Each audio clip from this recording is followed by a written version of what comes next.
Selatan, masih di bawah Kabupaten Pandeglang. Di mana kaki Gunung Cipu itu Pulau Sari ya. Dan Pulau Sari itu pernah menjadi tempat singgahnya raja-raja Salakanegara dalam terminologi sejarah Sunda. Karena Salakanegara itu kerajaan tertua di Nusantara. Dia jauh sebelum Nabi Isa AS diutus ke dunia. Beruntung Salakanegara di Banten ini, di Pulau Sari, yang pusat pemerintahannya di Merak, ganti menjadi Tarumanagara di Bekasi Kerawang. Beres Tarumanagara baru muncul Galuh dan seterusnya. Artinya bahwa sejarah kesundaan itu sebenarnya terletak di Pulau Sari. Jadi kehebatan Sunda itu terletak di Pulau Sari. Nah, malam ini pemirsa sekalian, saya didampingi oleh sahabat-sahabat yang selesai merayakan peringatan Maulid Nabi besar Muhammad SAW di Masjid Al-Mujahidin. Dan saya sedang mencoba di Banten ini berbagai upaya agar acara Maulid itu tidak kaku. Salah satunya adalah menggunakan pendekatan Sinaunya Cak Nun. Sinau Cak Nun di mana ngaji, tapi juga menggali potensi-potensi yang ada, baik budaya-budaya sholawat, budaya nadom, budaya syiar. Ini yang sekarang hampir hilang di negara kita. Banten itu terkenal dulu dengan nadoman yang luar biasa.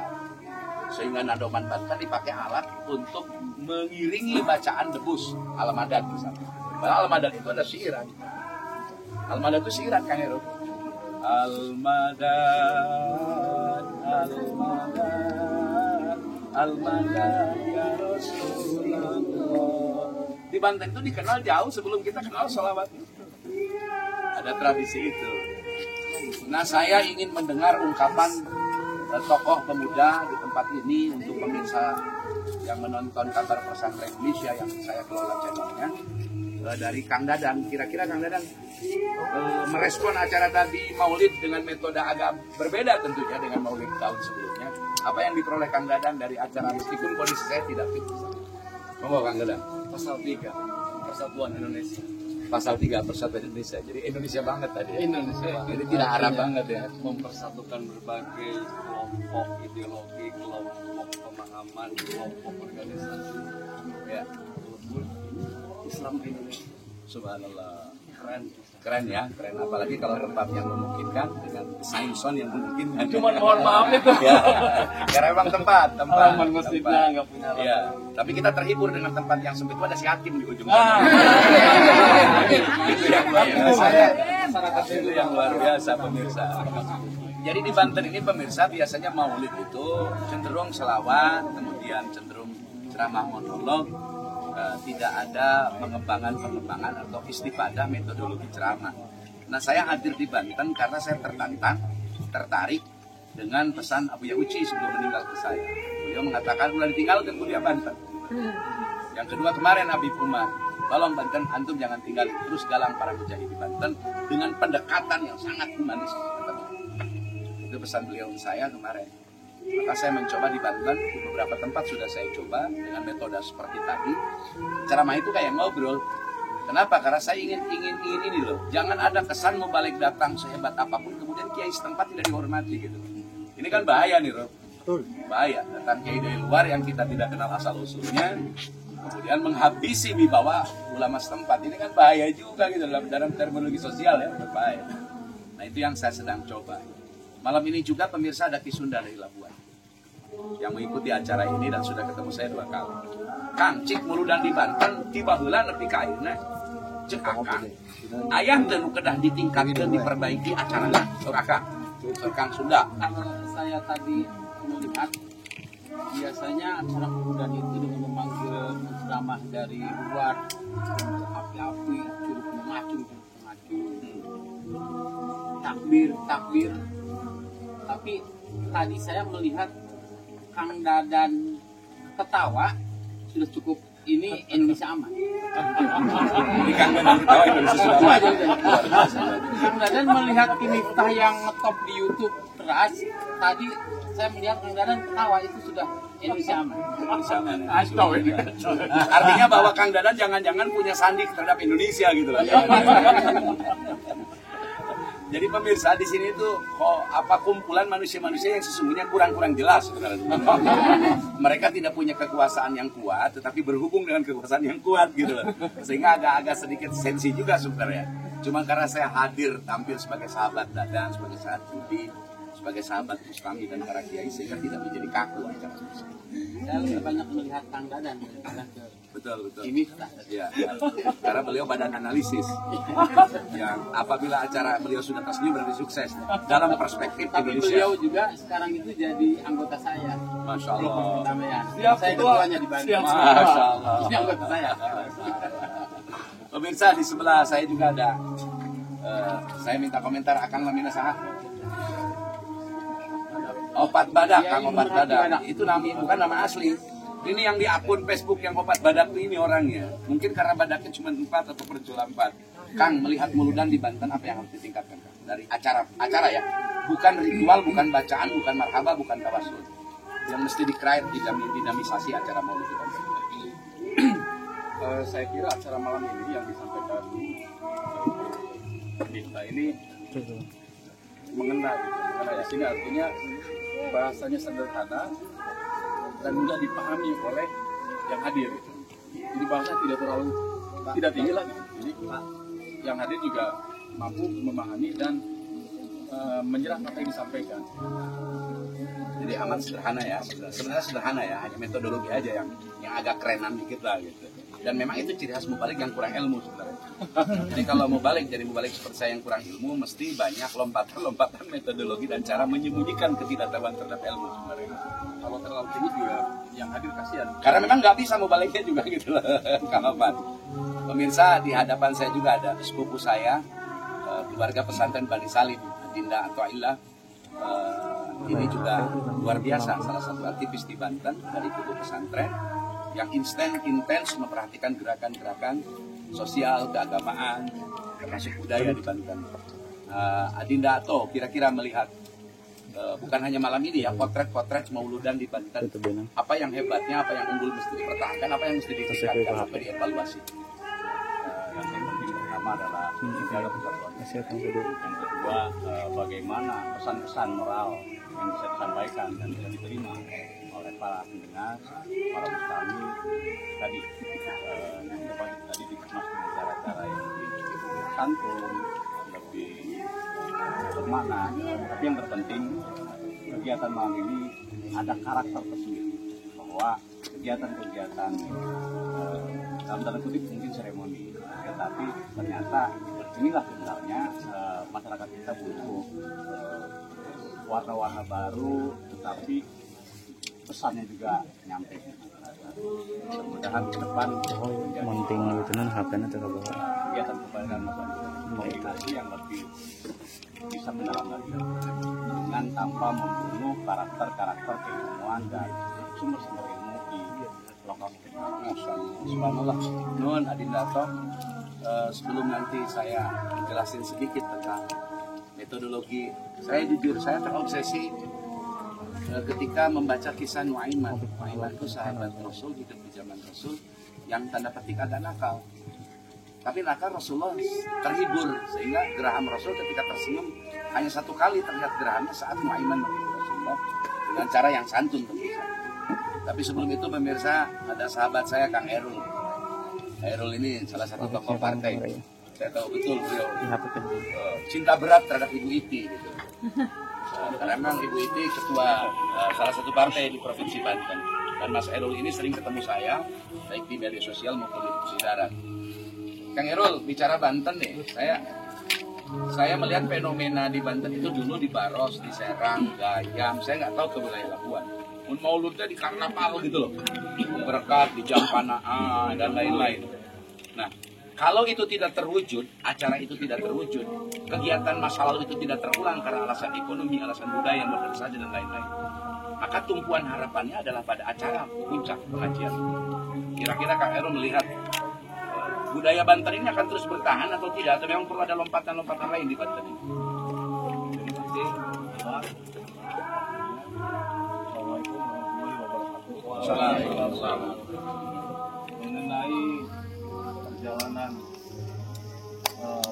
dalam memperingati Maulid Nabi besar Muhammad SAW, saya pribadi sangat mengapresiasi yang mana pada malam hari ini kita sudah mendapatkan tools semua daripada acara yang barusan kita lalui bersama.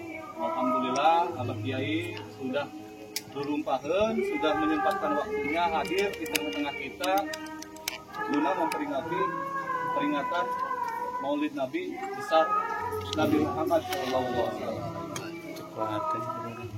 Terlepas daripada itu semua, senada dengan rekan-rekan yang lainnya, Kang Dadan, Itunda, Wah Ahmad Ato, dan Pak Opat, mengenai persatuan dan kesatuan kita sudah dapat juga kebiasaan lazimnya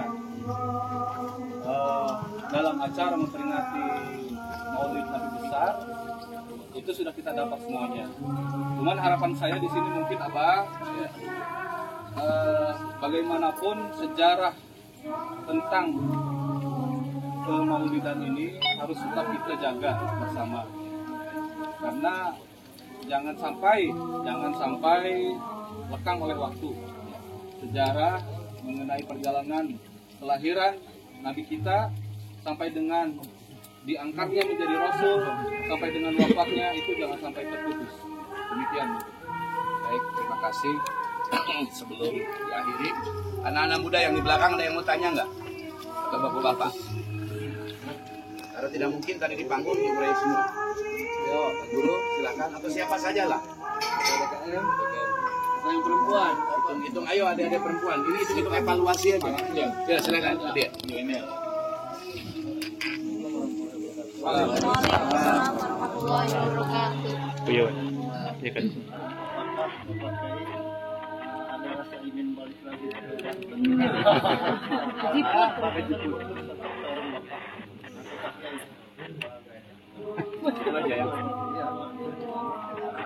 Pertanyaannya sama dengan di siapa tadi dia? Ya, betul. Memang Rasulullah itu mengajarkan cintailah tempat tinggalmu sendiri. Tapi jangan lupa bahwa Rasulullah itu bukan orang Madinah, tapi dia tinggal di Madinah, dikubur di Madinah. Setahun sekali beliau berkunjung dengan cara melakukan ibadah haji dan umrah. Bahkan lebih dari satu kali Rasulullah haji ke Mekah itu, karena tradisi haji dilakukan hanya di Mekah, tidak di Madinah. Saya nyuntuk Rasulullah, karena Rasulullah nggak pulang kampung, ya pulau nggak pulang kampung. Karena jarak Banten dengan Tasik itu nggak jauh-jauh amat. Tapi memang jujur saya ini merindukan Banten, ada kekuatan baru dalam pengertian tidak mengabaikan kekuatan lama dengan satu wadah. Wadahnya belum ada muncul Majelis Sholawat Banten. Ini yang sedang saya bicarakan, sedang saya usulkan ke para pemangku di Banten, terutama pemangku adat, kayak Tegantus Jempol. Saya bicara, bah segera gue bentuk, mumpung ada cucunya, cicitnya Syabul Qadir tinggal di Banten. Ini besok Habib Umar sudah masuk Banten. Habib Umar itu 1 bulan, dia mau keliling laut, keliling kota, terus ke Mangu dia akan datang. Artinya Banten menjadi sorotan orang loh. Banten ini dihargai betul oleh orang lain. Dan insya Allah saya intens akan terus ke Banten, bukan hanya pada bulan Maulid. Nah saya berharap ada Majelis Sholawat di Banten ini pada level misalkan tingkat kabupaten, tingkat kota, tingkat provinsi. Ini belum ada yang menggagas. Sebab dengan Majelis Sholawat itu mau tadinya partai apa, basicnya apa, itu bisa nyatu gitu loh. Karena satu-satunya bisa menyatukan hari ini bukan Toriko, mohon maaf. Karena Toriko berbeda-beda. Meskipun sama-sama Toriko Qadiriyah Naqsabandiyah, ketika mursyidnya berbeda, baiatnya beda, talqinnya berbeda, mereka juga akan memiliki sikap kepengikutan terhadap kelompoknya. Bukan berarti salah, itu pun baik. Hanya rasa saya, Kang Isuda, hari ini yang bisa menyatukan adalah dengan Majelis Sholawat. Tapi tentu saja Majelis Sholawat yang tidak gumul gitu loh. Maksud saya tidak gumul, ulah norak-norak banget gitu loh sholawat. Anak muda harus dikasih ruang bagaimana bersolawat dengan kecapi, dengan biola misalnya. Bagaimana juga ada jeda waktu juga lebih banyak kepada sholawat ritual tanpa dengan alat musik misalnya. Tapi anak muda jangan diharamkan juga sholawat dengan menggunakan alat musik misalkan dengan beduk, dengan dupuk dan lain-lain. Nah ini yang Banten itu yang miskin itu menurut saya, yang agak mandul, mohon maaf. Mandul dari sisi budaya gitu loh. Sisi budaya bagaimana mempadukan, memformulasikan antara budaya Arab dalam pengertian budaya Islam dengan sakopahnya lokal Sunda. Nah ini yang belum dimulai. Kalau kami di Tasik sudah ada. Saya itu 1 bulan sekali paling telat ngumpulin biker dan skuter ribuan motor. Itu bisa dilihat di channel saya. Orang-orang tatoan, orang-orang selengker di rumah saya sudah biasa ngumpul mereka. Jadi ketika ngaji sebentar, ngaji setengah jam, cerita bab wudu, bab anu, saya persilahkan mereka, kamu mau ngibur saya dong, tolong hibur saya. Mereka tiba-tiba nyanyi lagu selain ngaduan pala. Saya dengerin gitu loh, tanpa harus tanpa harus saya menghukum mereka. Tentu beda metodenya ketika jemaahnya bapak-bapak, ibu-ibu di masjid. Ini kan di halaman rumah dengan gaya santai. Ini yang belum ada di Banten.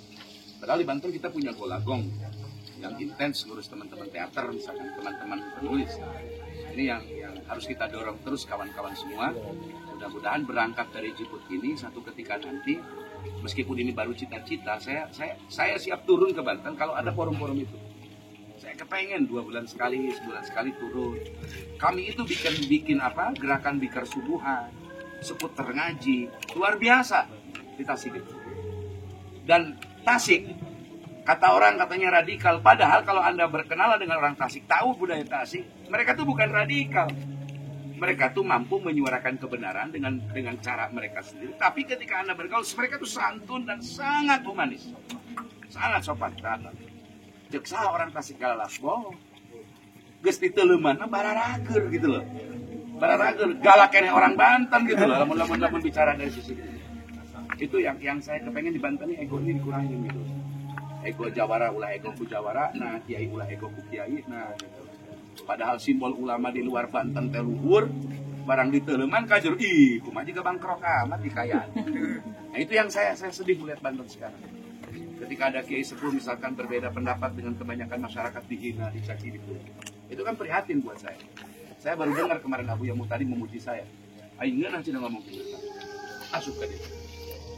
Tolong tidak pertahankan itu. Ya karena memang saya punya kesadaran, hari ini kesadaran bagaimana semua kelompok, ayo kita daya, kita ajak. Terlepas perbedaan-perbedaan apapun. Lawang milih presiden itu cuma 5 tahun sekali kok. Tapi sampai ando duluran, DKM seumur hidup selama masjid ada yang mesti jemaah masjid gitu loh.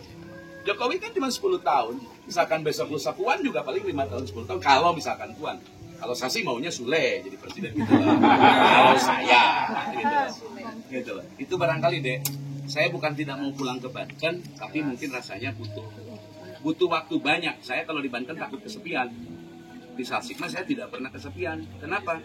Seminggu sekali grup motor tuh gantian gitu. Ada grup Vespa, grup ini datang tiap hari. Kang, kita ngejam di Kang di rumah seni ada pementasan drum. Saya hadir di acara pementasan drum meskipun yang mustamanya 100. Sanggar sastra saya diundang oleh teman-teman seni. Teman-teman karimbing alat musik pakai bambu saya selalu menawarkan kepada mereka, kamu seniman tapi kamu muslim, kamu budayawan tapi kamu muslim, kamu A, B, C profesi kamu boleh berbeda tapi kamu seorang muslim yang punya kewajiban menjalankan perintah Tuhan dan kewajiban menjaga negara ini. Hati-hati negara kita sedang diadu domba oleh kelompok tertentu agar pecah dan perang saudara. Ini yang kita hindari. Kita harus hati-hati betul. Maka saya tadi ngomong, silakan Anda berjuang dengan prinsip yang Anda anut, tapi jangan menjelek-jelekan orang yang berbeda dengan Anda. Terus saja berjuang. Seperti saya, ketika saya jatuh cinta ke Paramitha Rusady, saya nggak menjelekkan Desi Ratnasari karena Desi menolak saya misalkan. Jadi lempeng baik, jojong baik, orang berjuang. Itu yang di Banten, saya mohon maaf agak sedih yang melihat Banten posisi hari ini. Di tengah-tengah orang tua Banten tersalengit. Kita kehilangan Abu Yadimiati, kehilangan Mbah Sanja, kehilangan Romo-Romo Kiai Sepuh di Serang, di Pandeglang, di Rangkas, di mana-mana. Ini yang mudah-mudahan Allah memberikan keberkahan. Besok lusa ada tokoh-tokoh seperti Mbah Dim. Insya Allah. Demikian pemirsa, saya dan semua sahabat di Ciput. Sekali lagi warga Ciput luar biasa buat saya, terutama pemirsa kabar pesantren di Priangan Timur. Berkunjung ke Ciput, Anda akan menemukan sesuatu. Datanglah ke Ciput, Anda akan disambut dengan penuh kehangatan. Banten kata orang Jawara, tapi jauh di lubuk hati mereka. Mereka amat mencintai siapapun. Perseduluran tanpa tempi, berangkat dari Ciput untuk Indonesia, bangsa dan negara. Assalamualaikum warahmatullahi wabarakatuh.